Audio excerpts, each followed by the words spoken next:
Jello Beats, holla at me. I guess it's safe to say that I'm digging you when I'm into you. I'm thinking about bending your body into positions to dive into your physical, resurface the mental. You must have done gymnastics because you're flexible like you. What's my name? JetNoiseCardi.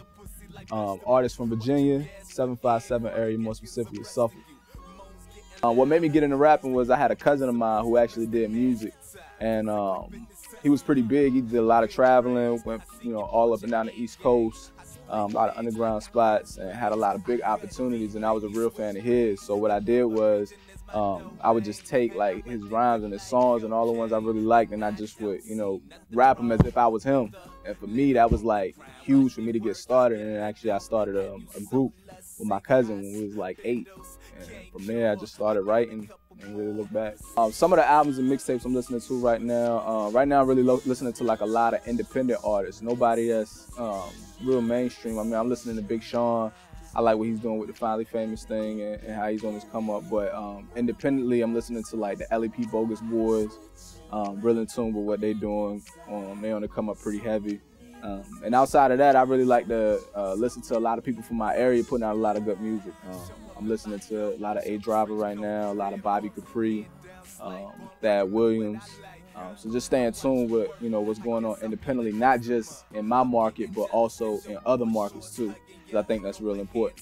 Some of the advice that I would give artists that's starting out is first and foremost, learn your craft, because being an artist or rapping is not just putting words together on a page and going in the studio and laying them down. It's a million people who do that, but that don't make them artists.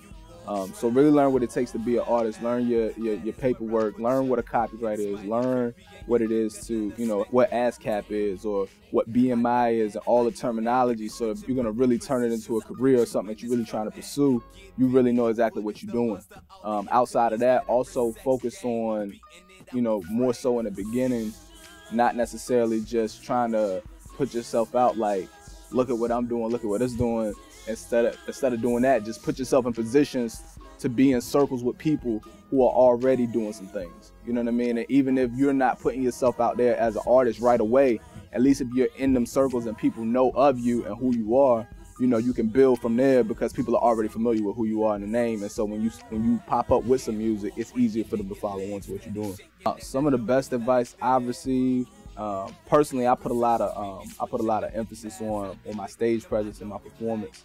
And so some of the best advice I got is really treat my performances, give them the utmost respect. So if I know I got shows coming up or we getting ready for something big, I'm working out, I'm in the gym, I'm treating it like a job. I mean, if you want it to be a job, you got to take it that serious. You got to treat your body the same way. So that, and outside of that, just being humble from a lot of people I met. And this is just people that's, touching the game or that's close to the industry. Remain humble, because if you can stay humble, it makes it easier for people to approach you and want to extend their hand out to you. Nobody has to do nothing for you, so always got to stay humble. Do I feel like I've been overlooked as an artist? Honestly, that's not even something I really concern myself with. I think a lot of people put too much emphasis on that, especially in the Virginia market. Everybody want to put together a list of the top 10 this or who did the most here and who did there, and there's a lot of Twitter talk. But at the end of the day, like none of that matters. None of that matters. You really need to just focus on what you got to get done. So as far as being overlooked, I don't say I'm overlooked. I think if you ask, I'm in a circle with who people would say is doing something, who working. And if I'm not, then so be it. At the end of the day, I know what's going on, and my camp know what's going on, and we know where we putting our, where we putting the eggs in the basket. The next move for JetNoiseCardi just really is to continue to build a brand.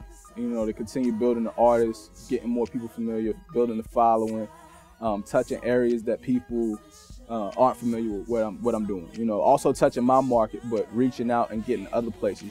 Taking advantage of the way that the game has changed. It's totally different now. So the internet gives you an opportunity to open up to a whole new base of people. So we definitely trying to touch that and focus on that a lot. And continue to work on projects and put out good music. When my career is over, my legacy, I guess I want people just to think, about me and how much I put into what I was doing, to my craft itself. because I take it real serious, you know. I don't just say I do this. I really treat it seriously and take it as if I want it to be my career. So, you know, hopefully things take place that way and it turns into a career, and at the end of the day, people can look back and be like, you know, he worked hard for what he wanted.